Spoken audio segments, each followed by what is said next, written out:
In the Soviet Union, the economy wasn't guided by prices or markets. It was commanded by plans. At the center of it all stood Gosplan, the State Planning Committee, an institution that claimed to decide, on paper, the fate of an empire.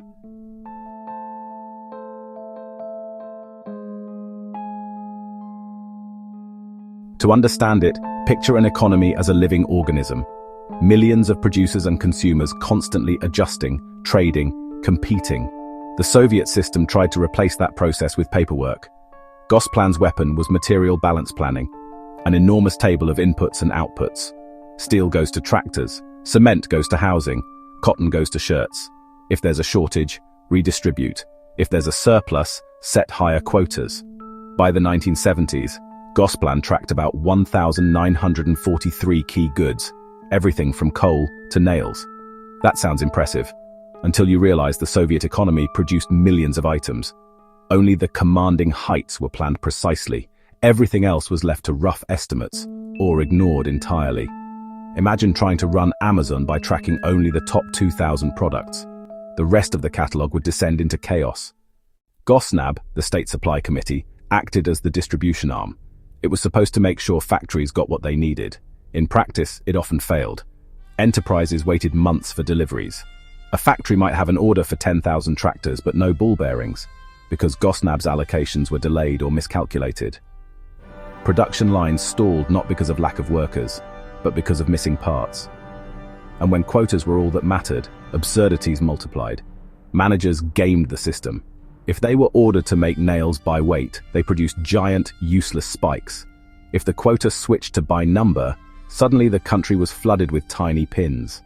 A shoe factory produced 800 million pairs a year by the 1970s, enough for 3 pairs per Soviet citizen annually. Yet queues stretched for hours because most shoes didn't fit, fell apart quickly, or were simply ugly. Quantity was achieved, quality was sacrificed. For ordinary citizens, this translated into shortages. Shops might overflow with left-handed gloves, but have no right-handed ones. In 1985, Moscow reportedly had more than 200,000 tons of unsold cement stockpiled, while housing projects sat idle due to cement shortages. Warehouses filled with spare parts nobody wanted, while essentials like soap or toothpaste disappeared from shelves. The system was slow too. Every 5-year plan began years in advance, with ministries negotiating targets, but information moved upwards painfully, from factory to region to republic to Moscow, and by the time plans were approved, they were already outdated. One Soviet economist joked, "Planning is like trying to steer a horse by pulling on its tail." The statistics tell the story.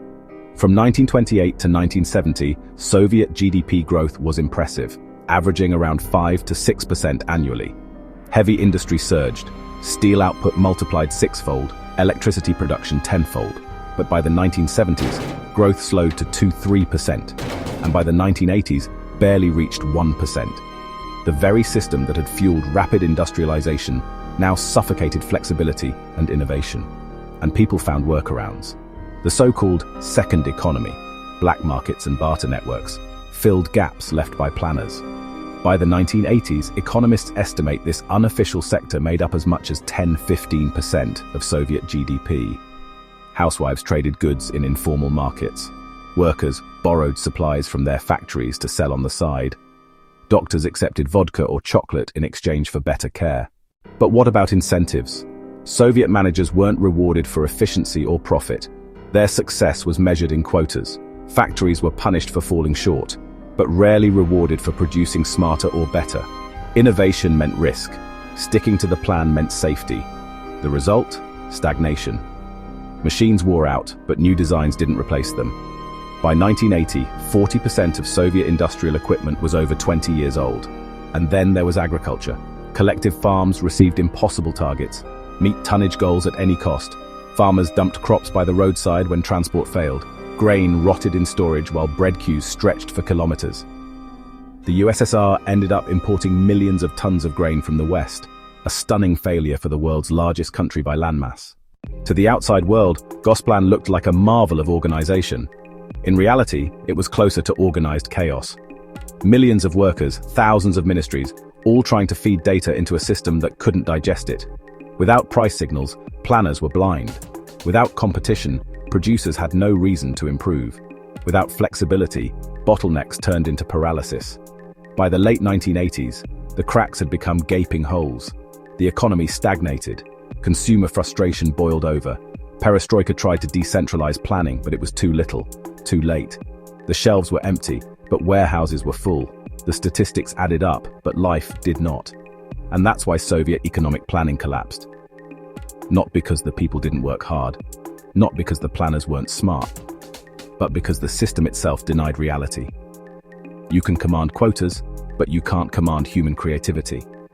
You can shuffle cement and steel on a balance sheet, but you can't plan the needs of millions of families with a typewriter. The story of Gosplan is the story of an empire that thought it could replace markets with mathematics. It succeeded in building factories, but it failed in building prosperity. In the end, the planned economy was itself unplanned, a system where everything was counted, but nothing truly added up.